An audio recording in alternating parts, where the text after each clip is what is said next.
শিক্ষকদের উপরে যা হয়েছে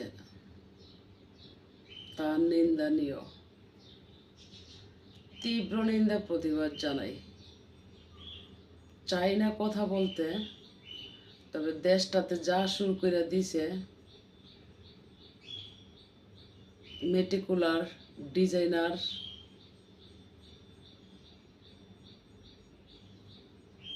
মাস্টার মাইন্ড ইনোস আমল একদম মেনে নেওয়ার মতো না, চুপ থাকার মতো না।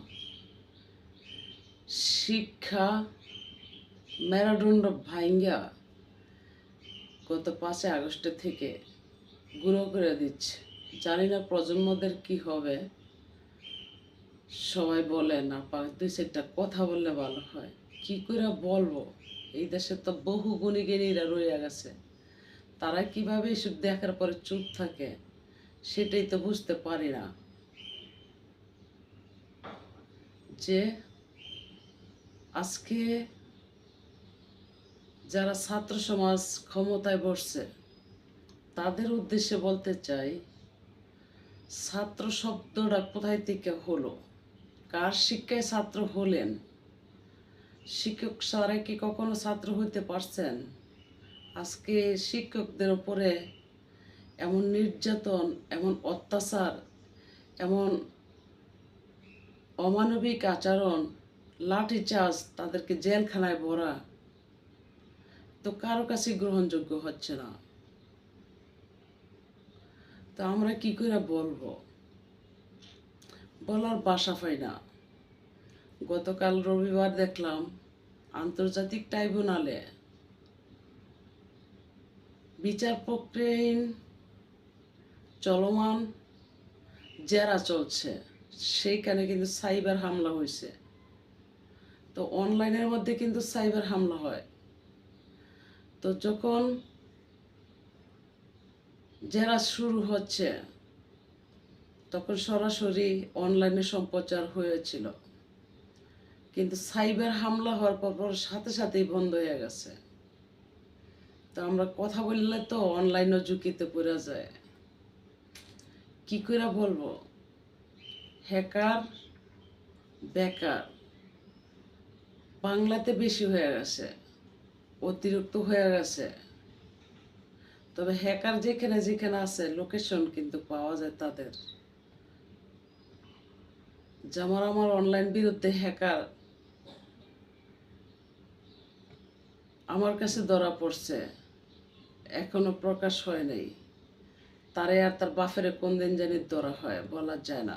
হ্যাকারগিরি আসেনি, ধরলে পাশার চামড়া থাকবে না, ঠিকই ফিটবে দৈরা নিয়ে। তো অর্ডার দেওয়া হচ্ছে না এই কারণে যে দেখি শোধরায় নেয় কিনা। কোন দিন যেন ধরি আমি, ধরলে আমি ধর্মের বাপ ডাকাম, এটা সত্যি। হ্যাকারগিরি কারা কারা আমার আইডির বিরোধিতা করতে চায় সেটা আমি জেনে চুপচাপ আছি, সুযোগ দিচ্ছি শোধরায় নেওয়ার জন্য। তো বিষয়টা হচ্ছে কোথায়, যে আজকে আমাদের দেশে যা হচ্ছে, আমরা কথা বললে অনলাইন ঝুঁকিতে পড়ে যায়। কিভাবে কথা বলি বলেন তো? বলার কি অপশন আছে? নেই তো। লাইক নাই, কমেন্টে নাই, সাবস্ক্রাইব নাই, কি করবো আমরা? তো যাই হোক, তবে হাসনাত আবদুল্লাহকে দেখলাম যে সূর্য ওঠার আগে টাইম দিছিল আজকে ছেড়ে দেওয়ার জন্য শিক্ষকদেরকে। এমনকি যা আচরণ করছে তীব্র নিন্দা জানাইছে। আসলে এটা সভ্য রাষ্ট্রের কাজ নয়, একটা সভ্য সমাজের কাজ নয়। শিক্ষকদের ওপরে যা হচ্ছে, শিক্ষকরা যে হালা আছে, যেভাবে আছে, গত 5 আগস্টের থেকে এই পর্যন্ত যেই পরিমাণ নির্যাতনের শিকার হয়েছে, তাদের বেতন ভাতা নানান কিছু নিয়ে তারা মাঠে নামতেই পারে। তাদের উপরে কেন এত অত্যাচার নির্যাতন? তো যারা 17 বছর চিল্লাইতো নানান ইস্যু নিয়ে, তো তারাও আজকে ক্ষমতার লোভে কোনো কথা নাই, কোনো ব্যথা নাই তাদের। তাদের ভোট চাই। তো ভোট তো আর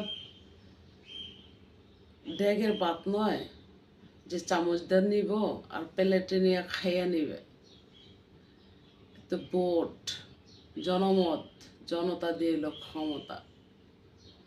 তো যেমন কর্ম করছে তারাও এমন ফলই পেয়ে যাবে, এমনকি পাবেও, সেটা তারাও জানতে পারছে। আজকে শিক্ষকদের উপরে এইভাবে নির্যাতন সমাজে, সভ্য সভ্য রাষ্ট্রে কাজ হতে পারে না। এটা সভ্য সমাজের কাজ নয়, সভ্য রাষ্ট্রের কাজ নয়। তো এমন একজন লোক, ওরে বলে নোবেল বিজয়ী। তো নোবেল বিজয়ী তো আরেকটা নোবেল বাংলাতে পাওয়ার দরকার ছিল, যে এত সুযোগ পাইছিল বাংলাকে সেবা করার জন্য, বাংলার মানুষকে সেবা করার জন্য। সে কতটুকু করলো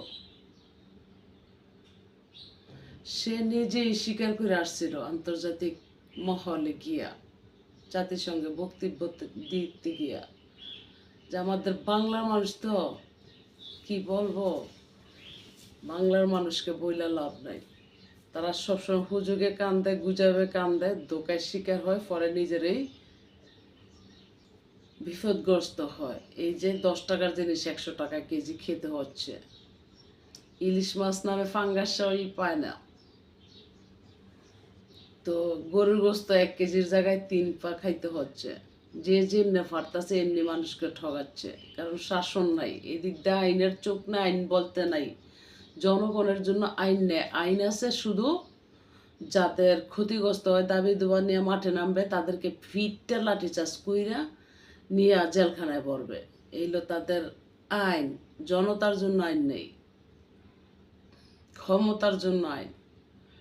তো বিষয় এসে কোথায়, সে নিজেই স্বীকার করে আসছিল বহুদিনের আগে ষড়যন্ত্র ছিল, মেটিকুলার ডিজাইন, মাস্টার প্ল্যান করেই সরকার পতন করছে। ছাত্র আন্দোলন ছিল না। তো এই মাস্টার প্ল্যান আর মাস্টার মাইন্ডে মেটিকুলার ডিজাইনার ইউনুস যা করলো, এমন আমল শাসন কোনো যুগেই নাকি হয় নাই। এরশাদ গেছে, শেখ হাসিনা গেল, খালেদা গেল, আরো অন্যান্য নেতারা নাকি আসছিল। এমন শাসন আর হয় নাই। এই নির্যাতন, অত্যাচার, পুরো ফিলিস্তিনি রাষ্ট্র বিশাল বড় ধরনের একটা ষড়যন্ত্রকারী। বাংলার মানুষ সবসময় ফিলিস্তিনিকে ভালোবাসা দোয়া করত,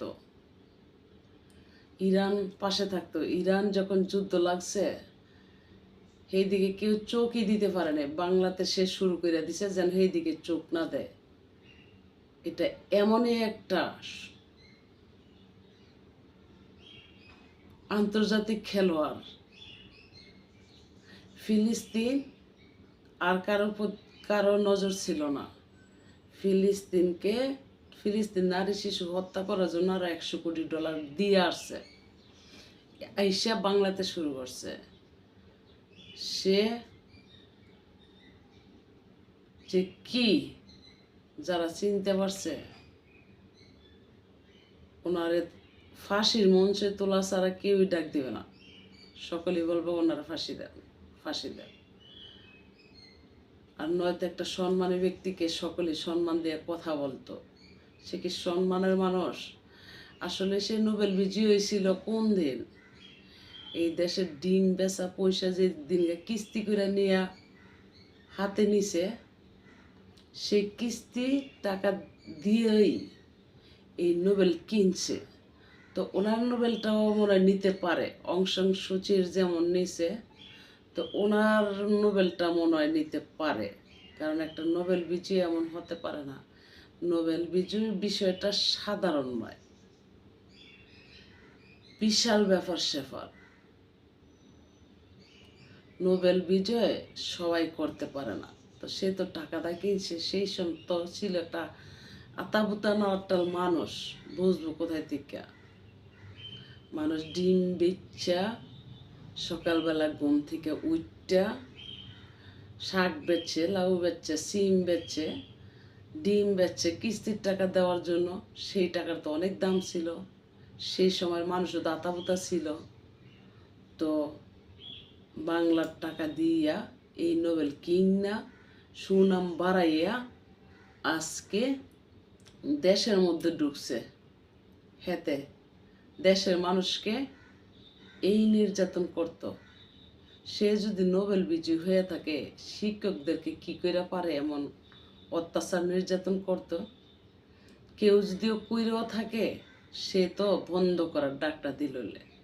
আসলে কি সে নোবেল বিজয়ী অরিজিনাল, কিনা নোবেল বিজয়ীরা এমনই থাকে। যেমন কিনা কিন্তু গরুর গোস্ত খাওয়া যায়, মহিষের গোস্ত খাওয়া যায়, হরিণের গোস্ত খাওয়া যায়, চাইলে বাঘের গোস্ত খাওয়া যায় টাকা হইলে, এই আর কি।